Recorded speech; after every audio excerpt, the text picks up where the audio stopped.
శ్రీ సాయినాథాయ నమః. శ్రీ సాయి సచ్చరిత్రం 7వ అధ్యాయం. అద్భుతావతారం, సాయిబాబా వైఖరి, బాబా యోగాభ్యాసములు, ధౌతి, ఖండయోగం, బాబా సర్వాంతర్యామిత్వం, కారుణ్యము, కుష్ఠురోగ భక్తుని సేవ, కాపర్డే కుమారుని ప్లేగు వ్యాధి, బాబా పండరి ప్రయాణం. అద్భుతావతారం. సాయిబాబా హిందూ అన్నచో వారు మహమ్మదీయుని వలె కనిపించడివారు. మహమ్మదీయుడు అనుకున్నచో హిందూ మతాచార సంపన్నుడుగా కనిపించుచుండెను. ఆయన హిందువా లేక మహమ్మదీయుడా అన్న విషయం ఇదమిత్తంగా ఎవరికీ తెలియదు. బాబా శాస్త్రోక్తంగా హిందువుల శ్రీరామనవమి ఉత్సవం జరుపుచుండెను. అదే కాలమందు మహమ్మదీయుల చందనోత్సవం జరుపుటకు అనుమతించెను. ఈ ఉత్సవ సమయమందు కుస్తీ పోటీలను ప్రోత్సహించుచుండువారు. గెలిచిన వారికి మంచి బహుమతులిచ్చెడివారు. గోకులాష్టమి నాడు గోపాల్ కాలోత్సవం జరిపించుచుండిరి. ఈదుల్ ఫితర్ పండగ నాడు మహమ్మదీయులచే మసీదులో నమాజు చేయించెడివారు. మొహర్రం పండగ కొంతమంది మహమ్మదీయులు మసీదులో తాజియా లేదా తాబూతు నిలిపి కొన్ని దినములు దాని నచ్చటం ఉంచిన పిమ్మట గ్రామంలో ఊరేగించదమనిరి. 4 దినముల వరకు మసీదులో తాబూతు నుంచుటకు బాబా సమ్మతించి 5వ నాడు నిస్సంకోచంగా దానిని తామే తీసివేసిరి. వారు మహమ్మదీయులన్నచో హిందువులకు వలె వారి చెవులు కుట్టబడి ఉండెను. వారు హిందువులన్నచో సుంతిని ప్రోత్సహించెడివారు. బాబా హిందువైనచో మసీదునందేలయుండును, మహమ్మదీయుడైనచో ధునియను అగ్నిహోత్రము నేల వెలిగించియుండువారు. అదియే కాక తిరుగలితో విసురుట, శంఖమూదుట, గంట వాయించుట, హోమం చేయుట, భజన, అన్న సంతర్పణ, అర్ఘ్యపాద్యాదులతో పూజలు మొదలగు మహమ్మదీయ మతమునకు అంగీకారం కాని విషయములు మసీదులో జరుగుచుండెను. వారు మహమ్మదీయులైనచో కర్మిష్ఠులకు సనాతనాచార పరాయణులైన బ్రాహ్మణులు వారి పాదములపై సాష్టాంగ నమస్కారములిట్లు చేయుచుండెడివారు. వారే తెగవారిని అడగబోయిన వారెల్లరూ వారిని సందర్శించిన వెంటనే మూగులగుచూ పరవశించుచుండిరి. అందుచే సాయిబాబా హిందువో మహమ్మదీయుడో ఎవరునూ సరిగా నిర్ణయించలేకుండిరి. ఇది ఒక వింత కాదు. ఎవరైతే సర్వమును త్యజించి భగవంతుని సర్వస్య శరణాగతి యునరించెదరో వారు దేవునితో ఐక్యమైపోయెదరు. వారికి దేనితో సంబంధం కానీ భేదభావం కానీ ఉండదు. వారికి జాతి మతములతో ఎట్టి సంబంధం లేదు. సాయిబాబా అట్టివారు. వారికి జాతులయందు వ్యక్తులయందు భేదం కనిపించకుండెను. ఫకీరులతో కలిసి బాబా మత్స్య మాంసములు భుజించుచుండెను. వారి భోజన పల్లెంలో కుక్కలు మూతిపెట్టినను సనుగువారు కారు. శ్రీ సాయి అవతారం విశిష్టమైంది, అద్భుతమైంది. నా పూర్వసుకృతంచే వారి పాదముల చెంత కూర్చును భాగ్యం లభించింది. వారి సాంగత్యం లభించుట నా అదృష్టం. వారి సన్నిధిలో నాకు కలిగిన ఆనందోల్లాసములు చెప్పనలవి కానివి. సాయిబాబా నిజంగా శుద్ధానంద చైతన్యమూర్తులు. నేను వారి గొప్పతనమును విశిష్టతను పూర్తిగా వర్ణించలేను. ఎవరు వారి పాదములను నమ్మెదరో వారికి ఆత్మానుసంధానం కలుగును. సన్యాసులు, సాధకులు, ముముక్షువులు తదితరులనేక మంది సాయిబాబా వద్దకు వచ్చేడివారు. బాబా వారితో కలిసి నవ్వుచూ సంభాషించుచు సంచరించుచున్నప్పటికీ వారి నాలుకపై అల్లా మాలిక్ అను మాట ఎప్పుడూ నాట్యమాడుచుండెడిది. వారికి వాద వివాదములు కానీ చర్చలు కానీ ఇష్టం లేదు. అప్పుడప్పుడు కోపం వహించినప్పటికీ వారెల్లప్పుడూ శాంతంగానూ సంయమముతోనూ ఉండేడివారు. ఎల్లప్పుడూ పరిపూర్ణ వేదాంత తత్వమును బోధించుచుండువారు. ఆఖరు వరకు బాబా ఎవరో ఎవరికీ తెలియనే లేదు. వారు ప్రభువులను భిక్షకులను ఒకే రీతిగా ఆదరించిరి. అందరి అంతరంగములయందు కల రహస్యములన్నీ బాబా ఎరింగెడివారు. బాబా ఆ రహస్యములను వెలిబుచ్చగానే అందరూ ఆశ్చర్యమగ్నులగుచుండిరి. వారు సర్వజ్ఞులైనప్పటికీ ఏమీయూ తెలియని వాని వలె నటించుచుండిరి. సన్మానములన్నచో వారికేమాత్రం ఇష్టం లేదు. సాయిబాబా నైజమట్టిది. మానవదేహంతో సంచరించుచున్నప్పటికీ వారి చర్యలను బట్టి చూడ వారు సాక్షాత్తు భగవంతుడనియే చెప్పవలెను. వారిని చూచిన వారందరూ వారు షిరిడీలో వెలిసిన భగవంతుడనియే అనుకొనుచుండిరి. వట్టి మూర్ఖుడనైన నేను బాబా మహిమలనెట్లు వర్ణించగలను? సాయిబాబా వైఖరి. షిరిడీ గ్రామంలో నున్న శని, గణపతి, పార్వతీ, శంకర, గ్రామదేవత, మారుతి మొదలగు దేవాలయములన్నిటినీ తాత్యా పాటీల్ ద్వారా బాబా మరమ్మతు చేయించెను. వారి దానగుణం ఎన్నదగింది. దక్షిణ రూపంగా వసూలైన పైకమునంతయు ఒక్కొక్కరికి రోజుకొక్కంటికి రూపాయలు, 50 రూపాయలు, 20 రూపాయలు, 15 రూపాయల చొప్పున ఇచ్చవచ్చినట్లు పంచిపెట్టేవారు. బాబాను దర్శించిన మాత్రమున ప్రజలు శుభములు పొందేవారు. రోగులు ఆరోగ్యవంతులగుచుండిరి. దుర్మార్గులు సన్మార్గులుగా మారుచుండిరి, కుష్ఠువారు కూడా రోగ విముక్తులగుచుండిరి, అనేకులకు కోరికలు నెరవేరుచుండెను. ఎటువంటి మందులు పసరులతో పని లేకుండగానే గుడ్డివారికి కూడా దృష్టి వచ్చుచుండెను, కుంటివారికి కాళ్ళు వచ్చుచుండెను. అంతులేని బాబా గొప్పతనమును సారమును ఎవ్వరునూ కనుగొనకుండిరి. వారి కీర్తి నలుమూలలా వ్యాపించెను. అన్ని దేశముల నుండి భక్తులు షిరిడీకి తండోపతండములుగా రాసాగెను. బాబా ఎల్లప్పుడూ ధునికెదురుగా ధ్యానమగ్నులై కూర్చునిడివారు. ఒక్కొక్కప్పుడు మలమూత్ర విసర్జన కూడా అక్కడే చేసేవారు. ఒక్కొక్కప్పుడు స్నానం చేసేవారు, మరొకప్పుడు స్నానం లేకుండానే ఉండేవారు. తొలి దినములలో బాబా తెల్లటి తలపాగా, శుభ్రమైన ధోవతి చొక్కా ధరించేవారు. మొదటి రోజుల్లో వారు వైద్యం చేసేవారు. గ్రామంలో రోగులను పరీక్షించి ఔషధములిచ్చెడివారు. వారి చేతితో ఇచ్చిన మందులు అద్భుతంగా పనిచేయుచుండెడివి. వారికి గొప్ప హకీం అనగా వైద్యుడు అని పేరు వచ్చెను. ఈ సందర్భంగా ఒక ఆసక్తికరమైన సంఘటన చెప్పవలను. ఒక భక్తునికి కండ్లు వాచి మిక్కిలి ఎర్రబడెను. షిరిడీలో వైద్యుడు దొరకలేదు. ఇతర భక్తులు అతనిని బాబా వద్దకు కొనిపోయిరి. సామాన్యంగా అట్టి రోగులకు అంజనములు, ఆవు పాలు, కర్పూరంతో చేసిన ఔషధములు వైద్యులు ఉపయోగించెదరు. కానీ బాబా చేసిన చికిత్స విలక్షణమైంది. నల్ల జిడిగింజలను నూరి 2 మాత్రలుగా చేసి ఒక్కొక్క కంటిలో ఒక్కొక్క దానిని పెట్టి గుడ్డతో కట్టుగట్టిరి. మరుసటి దినం ఆ కట్లను విప్పి నీళ్లను ధారగా పోసిరి. కండ్లలోని పుసి తగ్గి కంటిపాపలు తెల్లబడి శుభ్రమయ్యను. నల్లజీడి పిక్కలను నూరి కండ్లలో పెట్టినను సున్నితమైన కండ్లు మండనే లేదు. అటువంటి చిత్రములనేకములు కలవు, కానీ ఇదొకటి మాత్రమే చెప్పబడింది. బాబా యోగాభ్యాసములు. సాయిబాబాకు సకల యోగ ప్రక్రియలు తెలిసియుండెను.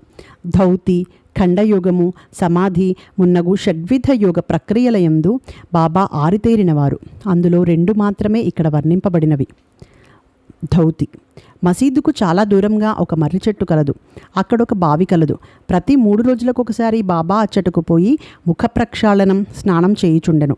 ఆ సమయంలో బాబా తన ప్రేవులను బయటకి విడలగక్కి వాటిని నీటితో శుభ్రపరచి పక్కనున్న నేరేడు చెట్టుపై ఆరవేయుట షిరిడీలోని కొందరు కండ్లారా చూచి చెప్పిరి. మామూలుగా ధౌతి అనగా 3 అంగుళముల వెడల్పు, 22.5 అడుగుల పొడవు గల గుడ్డను మింగి కడుపులో అరగంట వరకు ఉండనిచ్చి పిమ్మట తీసెదరు. కానీ బాబా చేసిన ధౌతి చాలా విశిష్టం, అసాధారణమైనది. ఖండయోగం. బాబా తన శరీరావయవములన్నీ వేరు చేసి మసీదునందు వేరువేరు స్థలములలో విడిచిపెట్టువారు. ఒకనాడు ఒక పెద్ద మనిషి మసీదుకు పోయి బాబా అవయవములు వేరువేరు స్థలములయందు పడియుండుట చూచి భయకంపితుడై బాబాను ఎవరో ఖూనీ చేసిరనుకొని గ్రామ మున్సబు వద్దకు పోయి ఫిర్యాదు నిశ్చయించుకొనెను. కానీ మొట్టమొదట ఫిర్యాదు చేసిన వానికి ఆ విషయం గురించి కొంచెమైనా తెలిసియుండునని తననే అనుమానించెదరని భయపడి ఊరకొనెను. మరుసటి దినమతడు మసీదుకు పోగా బాబా ఎప్పటి వలె హాయిగా కూర్చొని ఉండుట చూచి ఆశ్చర్యపడెను. ముందు దినం తాను చూచినదంతయు భ్రాంతి అనుకొనెను. చిరుప్రాయం నుండి బాబా వివిధ యోగ ప్రక్రియలు చేయుచుండెను. వారి యోగస్థితి ఎవరికిని అంతుపట్టనిది. రోగుల వద్ద నుంచి డబ్బు పుచ్చుకొనక ఉచితంగా చికిత్స చేయుచుండిరి. ఎందరో పేదలు, వ్యధార్థులు వాని అనుగ్రహం వల్ల స్వస్థత పొందిరి. నిస్వార్థంగా వారు చేయు సత్కార్యముల వల్లనే వారికి గొప్ప కీర్తి వచ్చెను. బాబా తన సొంతం కొరకు ఏమీయూ చేయక ఇతరుల మేలు కొరకే ఎల్లప్పుడూ పాటుపడేవారు. ఒక్కొక్కప్పుడు ఇతరుల వ్యాధిని తమపై వేసుకొని ఆ బాధను తామనుభవించేవారు. అటువంటి సంఘటన ఒకదానిని ఈ దిగువ పేర్కొందును. దీనిని బట్టి బాబా యొక్క సర్వజ్ఞత, దయార్ద్ర హృదయము విదితమగును. బాబా సర్వాంతర్యామిత్వం, కారుణ్యం.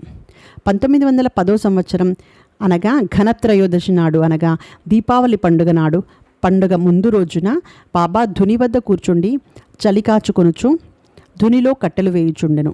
ధుని బావుగా మండుచుండెను. కొంతసేపైన తర్వాత హఠాత్తుగా కట్టెలకు మారు తన చేతిని ధునిలో పెట్టి నిశ్చలంగా ఉండిపోయిరి. మంటలకు చేయి కాలిపోయెను. మాధవుడనే నౌకరును మాధవరావు దేశపాండేయు దీనిని చూచి వెంటనే బాబా వైపుకు పరిగెడిరి. మాధవరావు దేశపాండే బాబా నడుమును పట్టుకుని బలంగా వెనుకకు లాగెను. దేవా, ఇట్లేల చేసి తిరని బాబాను అడిగిరి. మరేదో లోకంలో ఉండినట్లుండినా బాబా బాహ్యస్మృతి తెచ్చుకొని ఇక్కడకు చాలా దూరంలో ఒక కమ్మరి స్త్రీ తన బిడ్డను ఒడిలో ఉంచుకొని కొలిమి నూదుచుండెను. అంతలో ఆమె భర్త పిలిచెను. తన ఒడిలో బిడ్డయున్న సంగతి మరచి ఆమె తొందరగా లేచెను. బిడ్డ మండుచున్న కొలిమిలో పడెను. వెంటనే నా చేతిని కొలిమిలోనికి దూర్చి ఆ బిడ్డను రక్షించి తిని. నా చేయి కాలితే కాలింది, అది నాకంత బాధాకరం కాదు, కానీ బిడ్డ రక్షింపబడనను విషయం నాకు ఆనందం కలగజేయుచున్నదని జవాబిచ్చెను. కుష్ఠరోగ భక్తుని సేవ.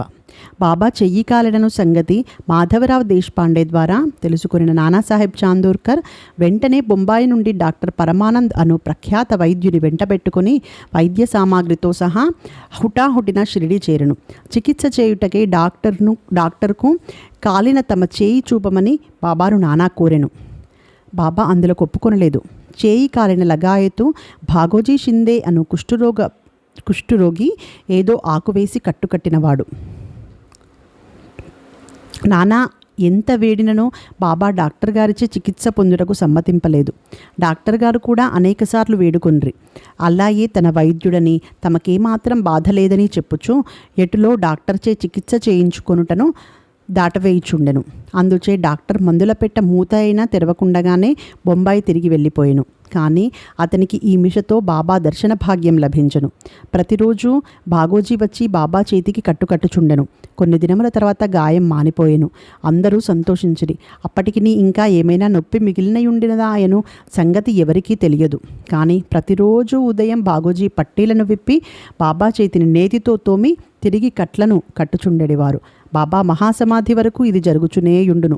మహాసిద్ధపురుషుడైన బాబాకి ఇదంతయు నిజానికి అవసరం లేనప్పటికీ తన భక్తుడైన బాగోజీ ఎందుగల ప్రేమచే అతడు నర్చు ఉపాసనను గైకొనెను. బాబా లెండీకి పోవునప్పుడు బాగోజీ బాబా తలపై గొడుగు పట్టుకొని వెంట నడిచేవాడు.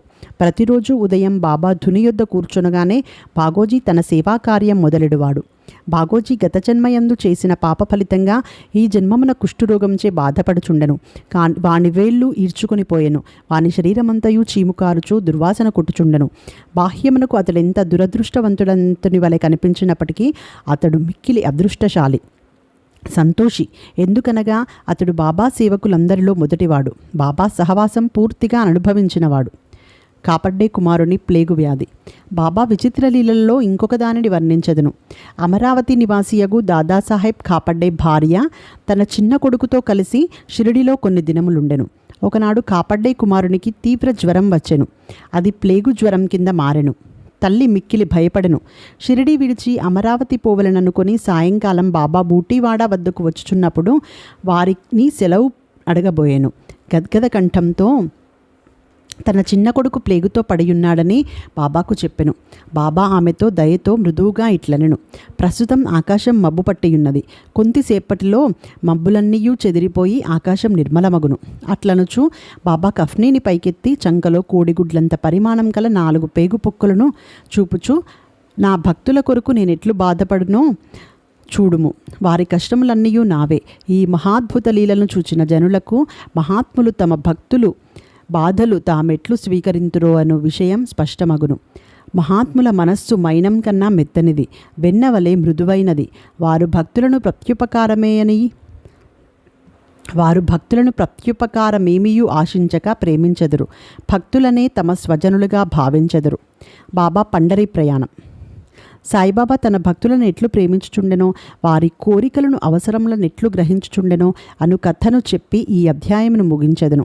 నానాసాహెబ్ చాందోర్కర్ బాబాకు గొప్ప భక్తుడు.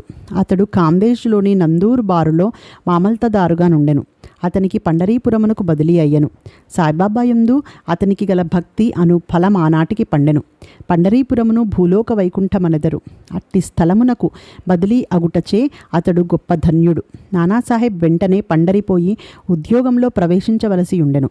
షిరిడిలో ఎవ్వరికీ ఉత్తరం రాయక హుటాహుటిన పండరికి ప్రయాణమయ్యెను. ముందుగా షిరిడీకి పోయి తన విఠోబాయగు బాబాను దర్శించి ఆ తర్వాత పండరికి పోవలననుకొనెను. నానాసాహెబ్ షిరిడీకి వచ్చు సంగతి ఎవరికీ తెలియదు. కానీ బాబా సర్వజ్ఞుడగుటచే గ్రహించెను. నానాసాహెబ్ నీమ్గాం చేరుసరికి షిరిడీ మసీదులో కలకలం రేగెను. బాబా మసీదులో కూర్చుండి మహల్సాపతి, అప్పా షిందే, కాశీరాములతో మాట్లాడుచుండెను. హఠాత్తుగా బాబా వారితో ఇట్లనియెను, మన నలుగురం కలిసి భజన చేసేదం. పండరీ ద్వారములు తెరిచినారు కనుక ఆనందంగా పాడెదం లెండు. అందరూ కలిసి పాడదొడంగిరి. ఆ పాట యొక్క భావమేమనగా, నేను పండరీ పోవలను, నేనక్కడే నివసించవలను. ఎందుకనగా అది నా ప్రభువు యొక్క ధామం. అట్లు బాబా పాడుచుండెను. భక్తులందరూ బాబాను అనుకరించిరి. కొద్దిసేపటికి నానాసాహెబ్ కుటుంబ సమేతంగా వచ్చి బాబా పాదములకు సాష్టాంగ నమస్కారం చేసి తనకు పండరీపురం బదిలీ అయినదని, బాబా కూడా వారితో పండరీపురం వచ్చి అక్కడుండవలసినదని వేడుకొనెను.